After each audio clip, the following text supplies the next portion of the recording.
مصطفیٰ علیہ السلام کی جو دیوار تھی وہ گر گئی. حضرات گرامی ولید بن عبد الملک نے اور عمر بن عبد العزیز نے حکم جاری کر دیا اس دیوار کو دوبارہ بنایا جائے. بخاری پڑھ رہا ہوں, قصہ نہیں, کہانی نہیں, ارے لیلا مجنون کی داستان نہیں سنا رہا, بخاری صحیح پڑھ رہا ہوں. فرمایا کہ جا کر حجرہ مصطفیٰ کی دیوار کو فاؤنڈیشن کیا جائے, دوبارہ نیل نکال کر دوبارہ تیار کی جائے. حضرات گرامی ولید بن عبد اوپر کھڑے تھے, عبد العزیز اوپر کھڑے تھے, جو گورنر تھے, صحابہ اوپر کھڑے تھے, دیوار نکالی جا رہی تھی. ابھی نیل نکالی تو ایک قدم نظر آ گیا, ایک قدم مبارک نظر آیا تو صحابہ پریشان ہو گئے, کہنے لگے ہم پریشان شدہ سے ہوئے کہ آقا نبی کریم کے آرام میں خلل پڑ گیا.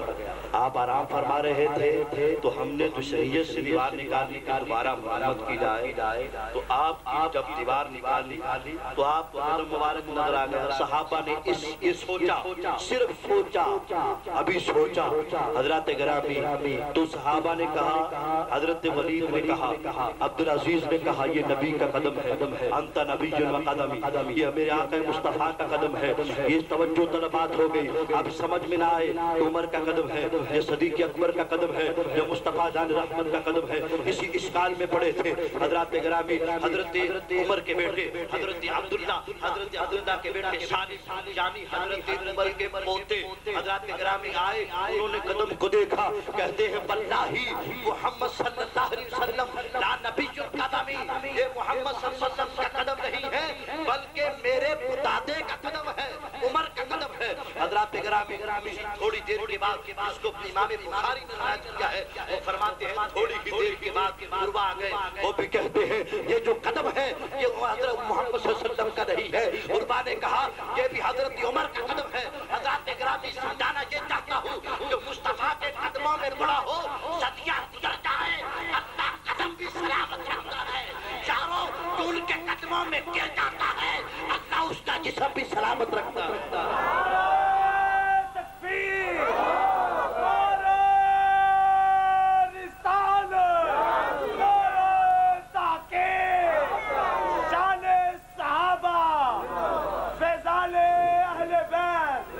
تاریخ ابن عساکر نے, اب جو بات کرنے لگا ہوں محدث سے ہے, تاریخ ابن عساکر نے اس کا روایت کیا ہے, اسد غابہ نے اس کا روایت کیا ہے, اور معتبر حدیث سے قسم کے حوالہ سے گفتگو ہے. حضرات گرامی انہوں نے اس کو روایت کیا.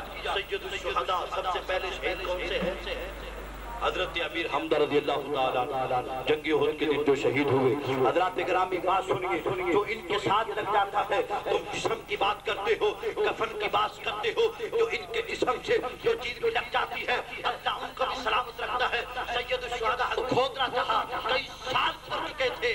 حضرات گرامی جب میں نے دوبارہ اپنے چاچا کو قبر سے نکالنا چاہا, صحابہ کا مطبع تھا, فرماتے میں نے نکالا تو میں اپنی گود میں رکھا حضرت امیر حمزہ کو. حضرات گرامی جب حضرت امیر حمزہ کا دنیا سے شہید ہوئے تھے ان کا تہمت تھا, تو کپڑا نہیں تھا, ایک تہمت تھا. مصطفیٰ جان رحمت نے فرمایا اسی تہمت میں میرے چاچا کو غسل دے دو. عرض کی یا رسول اللہ تہمت چھوٹا ہے, چہرے پر دیتے ہیں تو پاؤں ننگے ہو جاتے ہیں, پاؤں پر دیتے ہیں تو چہرہ ننگا ہو جاتا ہے. آقا نبی کریم فرمانے لگے صحابہ ایسا کرو چہرے کو تہمت سے ڈھانپ دو اور پاؤں پر اس پھر گھاس ڈال دو. حضرات گرامی صحابہ نے چہرے پر وہ چہرے پر جو تہمت ڈال دیا اس کو کفن بنا دیا, اور جو پاؤں تھے جو جسم کی پنڈلیاں تھی وہاں گھاس رکھ دی. حضرت عبدالصمد فرماتے ہیں کئی سال گزر جانے کے بعد میں نے جب دوبارہ قبر سے نکالا کفن تو سلامت ہی تھا, جسم بھی سلامت ہی تھا. صدیاں گزر جانے کے بعد جب میں نے اپنے چاچا کو قبر سے نکالا جو گھاس میرے چاچا کے ساتھ لگا تھا اللہ نے اس کو بھی ہرا رکھا, اللہ نے اس گھاس کو بھی سلامت رکھا, اس ہمیں تر و تازگی رکھی. ارے تم کہتے ہو مرنے کے بعد ولی دنیا سے چلا جاتا ہے, مر جاتا ہے, اسے کسی چیز کی خبر نہیں رہتی.